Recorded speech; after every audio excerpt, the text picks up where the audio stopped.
কিছুদিন আগের কথা।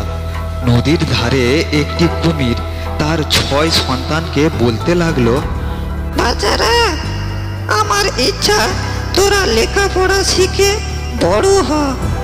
আমার তো জলে কাদায় দিন কেটে গেছে, আমি লেখাপড়ার কিচ্ছু জানি না, তাই আমি তোদেরকে কিচ্ছু শেখাতে পারবো না।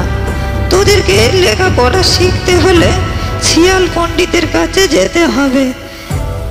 আমি তোদেরকে শিয়াল পণ্ডিতের কাছে নিয়ে যাব, তোরা মন দিয়ে লেখাপড়া করে বড় হোস, আমার মুখ উজ্জ্বল করিস। এই বলে সেই কুমিরটি তার 6 সন্তানকে নিয়ে শিয়ালের বাসায় উপস্থিত হলো। শিয়াল পণ্ডিত, শিয়াল পণ্ডিত, বাড়ি আছো নাকি? ওগো, কে তোমাকে ডাকছে বাইরে? কে কে ডাকে আমায়? দেখি তো। ও কুমির ভাইয়া, তা বলো কি মনে করে? শিয়াল পণ্ডিত, শিয়াল পণ্ডিত, আমার এই 6টি সন্তান, তুমি যদি এদেরকে লেখাপড়ার দায়িত্ব নাও তাহলে আমার বড় উপকার হয়। আমার তো জলে কাদায় নদীতে ডিম কেটে গেছে, কিন্তু আমি চাই যে এরা বড় হোক, লেখাপড়া শিখুক। সে তো খুব ভালো কথা, খুব ভালো কথা, তবে লেখাপড়া শিখবে যে আমি তো জলের তলায় যেতে পারবো না। ওদেরকে লেখাপড়া শিখতে হলে আমার বাসাতেই এসে শিখতে হবে, তা না হলে আমি শেখাবো কেমন করে? আমি তো আর জলের তলায় যেতে পারি না। সে কথা তো ঠিকই, তুমি তো জলের তলায় যেতে পারবে না। ঠিক আছে, ওরা তোমার বাসাতেই থেকে লেখাপড়া শিখুক, তাতে আমার কোনো আপত্তি নেই। আমি মাঝে মধ্যে এসে ওদেরকে দেখে যাব। ঠিক আছে, তাহলে এই কথাই স্থির হলো, ওরা আমার এখানে থেকেই লেখাপড়া শিখুক, বড় হোক। ঠিক আছে শিয়াল ভাই, আমি তাহলে আসি। আমি আবার 2-1 দিন পরে এসে ওদেরকে দেখে যাব। এই বলে কুমিরটি শিয়ালের বাসায় তার 6টি সন্তানকে রেখে দিয়ে সে আবার নদীতে চলে গেল। হাড্ডি মাটিম টিম, তারা মাঠে মারে। নে কুমির ছানা, বল তো দেখি। হাড্ডি মাটিম টিম, তারা মাঠে মারে ডিম, তাদের খাড়া 2টো শিং, তারা হাড্ডি মাটিম টিম। কি রে, বলছিস না কেন? কুমিরের ছানা কুমির, বল বল। না বলতে পারলে তোর আজকের চিবিয়ে খেয়ে ফেলবো।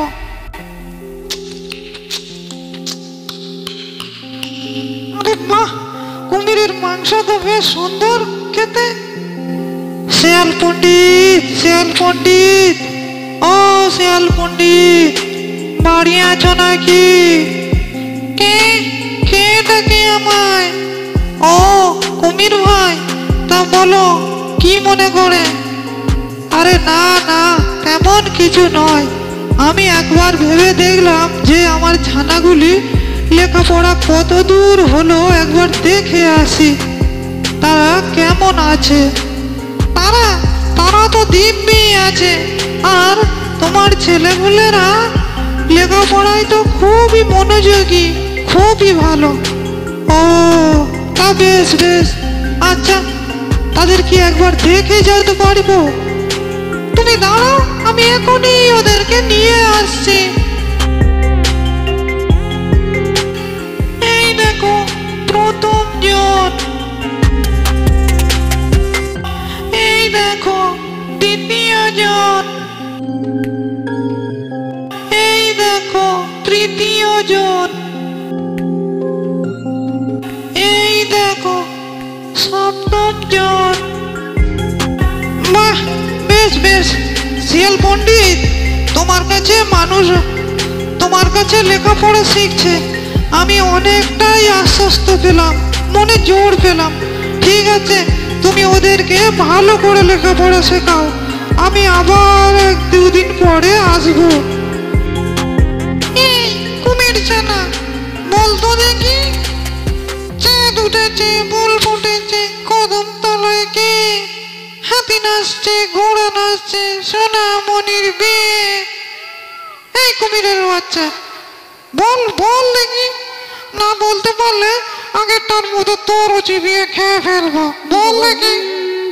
না, তুই দেখছি বলবি না, তবে রে